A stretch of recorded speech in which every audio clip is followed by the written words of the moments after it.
When someone we love dies, something deep inside us refuses to accept it. We understand it rationally, but emotionally, the bond doesn't break. It feels as if they're still around somehow, not visible, but present. Many people across cultures and centuries have spoken about moments that feel like contact with the departed.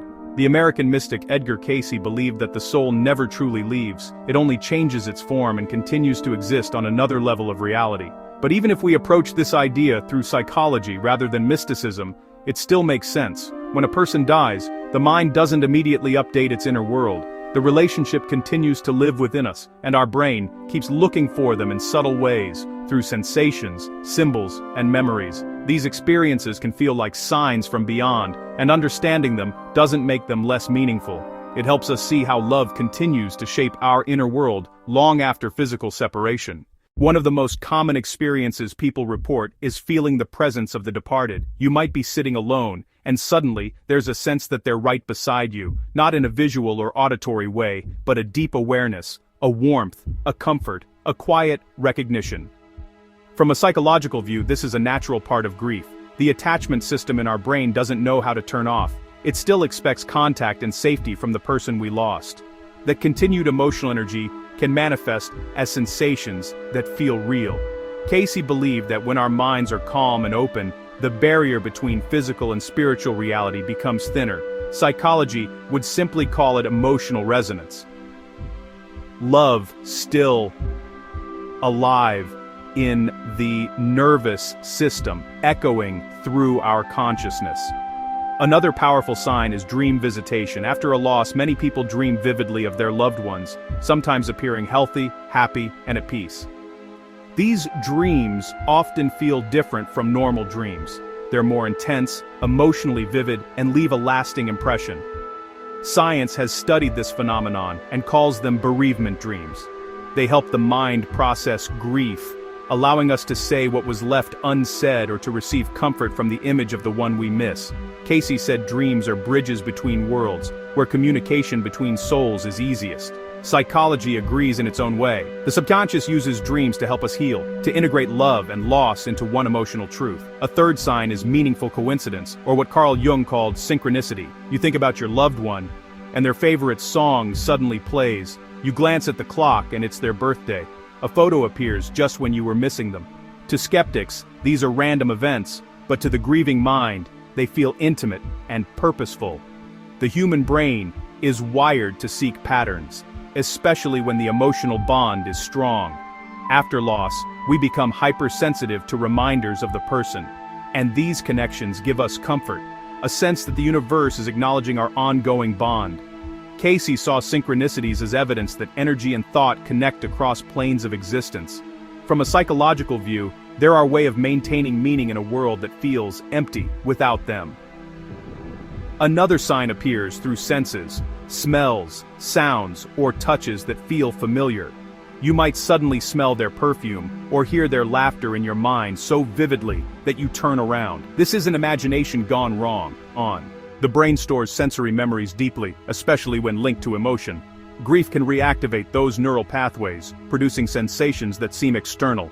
Cayce would say the soul impresses its energy on the physical senses. Psychology explains it as memory's way of keeping the person alive in experience.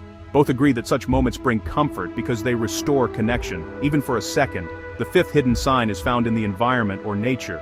Many people notice patterns that feel personal. A bird landing on the same window every day, lights flickering, or objects moving in subtle ways. Some interpret this as spiritual intervention, others as coincidence. But psychologically, it reflects how the grieving mind projects emotion outward. We start to read meaning into the world because we need that meaning to heal. The world becomes symbolic, alive with reminders of love. Cayce believed nature is the universal language of spirit, the field where souls can express presence. In both cases, it's a conversation between the inner and outer world, the heart using symbols to stay connected. A sixth sign is a sudden wave of peace after deep sorrow. Many grieving people describe moments where, without explanation, the pain softens and they feel surrounded by calm, as if someone invisible touched them with reassurance. Cayce said, "This is the touch of spirit, the departed comforting us from beyond." Psychology recognizes this as the emotional turning point of grief, when acceptance starts to replace raw pain. The mind, having endured long distress, releases neurochemicals that bring relief. Yet people experience it as something larger, a moment of grace. Whether seen as spiritual or biological, the meaning is profound. Healing begins when love redefines itself, not as presence, but as peace. And then there's the seventh sign, inner guidance. After someone dies, you might still hear their voice in your thoughts. You might know what they would say, or how they would advise you. This isn't delusion. It's the continuing bond. Psychology shows that healthy mourning involves internalizing the lost person, carrying their wisdom, humor, and moral compass inside you. Cayce described intuition as the channel through which souls communicate. Psychologically, it's how the relationship evolves, no longer external, but internal, shaping your decisions and values. This is the most enduring sign, the transformation of love into inner guidance that stays with you for life. When we put all these experiences together, the presence, dreams, coincidences, sensations, nature, peace, and inner voice, we see a pattern. They are not necessarily supernatural tricks, nor are they mere illusions. They are ways the human mind and heart preserve attachment. Whether you interpret them as messages from the spirit world, as Cayce suggested, or as psychological responses to loss, they carry the same truth. Love doesn't disappear. It changes form. In psychology, grief isn't about letting go completely. It's about integrating, allowing the person to become part of your inner world. The signs we experience aren't proof that the dead walk among us. They are evidence that love continues to move through us. The smell you recognize, the song that plays, the calm you feel, they are not accidents. They're moments where memory and meaning touch, where your emotional world and the world around you briefly align. Cayce's teachings, at their core, were about the continuity of consciousness, that the soul, being energy, cannot die. Science uses different language, but echoes a similar idea. Energy transforms. It doesn't vanish. Love, being emotional energy, behaves the same way. It's stored in neural patterns, in habits, in values, in the way you speak or laugh. The departed live through those patterns. They are not gone. They've become part of your psychological and spiritual DNA. So when you sense them near, you don't need to question whether it's real. It is real in the deepest sense. It reflects the persistence of connection. The human brain is not just an organ of thought, it's an organ of relationship. Once bonded, it keeps that attachment alive, in every possible way.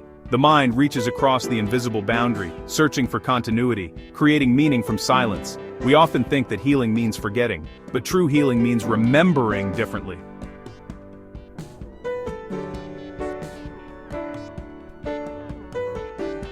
Without pain, without fear, with gratitude. Those signs that appear when you least expect them are not interruptions. They are reminders that the relationship has evolved, not ended. The departed now live in a different way. Through your choices, your kindness, your memories, and your continued love. As Edgar Cayce taught, the veil between this world and the next may be thinner than we imagine. But even if you see that idea symbolically, it holds a profound psychological truth. Love doesn't stop where life ends. The signs we notice, whether spiritual or emotional, are the ways love teaches us that death is not absence, it's transformation. And maybe that's the ultimate message. The departed don't return for visits. They never truly left. They simply live in a different form, within us, around us, and through everything we continue to love.